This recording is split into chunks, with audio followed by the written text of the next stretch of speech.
Polio రహిత ప్రపంచ నిర్మాణానికి రోటరీ ఇంటర్నేషనల్ కృషి చేస్తుందని club district governor doctor Kalyan Chakravarthy పేర్కొన్నారు. ఈస్ట్ పాయింట్ గల్ఫ్ క్లబ్ మైదానంలో జరిగిన రోటరీ సంధ్యా గోల్ఫ్ టోర్నమెంట్ ముగింపు సభలో ఆయన అతిథిగా పాల్గొన్నారు.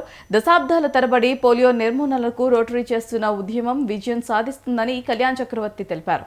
పాకిస్తాన్, ఆఫ్ఘనిస్తాన్ దేశాల్లో మినహా మిగిలిన దేశాల్లో పోలియో కేసులు నమోదు కాలేదు అని అన్నారు. ఇంటర్నేషనల్ పోలియో నిర్మూలన నిధికి రోటరీ క్లబ్ గ్రేటర్ విశాఖ 10 లక్షల రూపాయలు విరాళంగా అందించడం అభినందనీయం.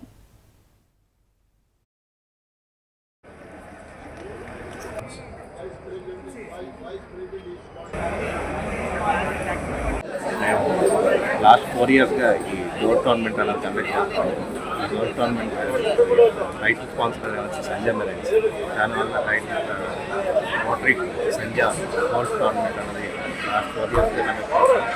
ఈ గోల్ఫ్ టోర్నమెంట్ ద్వారా మేము ఏదైతే కలెక్ట్ చేసామో ఆ అమౌంట్ని పోలియో ఎరాడికేషన్ కోసం రోటరీకి ఫండ్ చేస్తున్నామండి.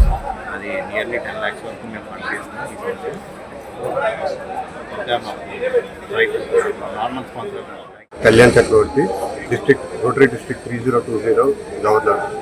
సో ఈరోజు ఇక్కడ మనం ఈస్ట్ పాయింట్ గోల్ఫ్ క్లబ్ విశాఖపట్నంలో ఉన్నాము. ఇక్కడ గోల్ఫ్ టోర్నమెంట్ జరుగుతోంది. ఈ golf tournament polio fund raising కోసం చేస్తున్నారు.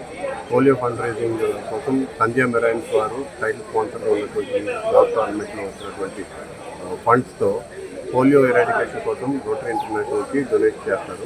పోలియో ప్రపంచంలో మొత్తం నిర్మూలించగలిగాము, కానీ మన పక్కన ఉన్నటువంటి 2 దేశాల్లో ఇంకా పోలియో ఉన్నందువల్ల మనం ఇంకా మన 5 సంవత్సరాల లోపల ఉన్నటువంటి పిల్లలకి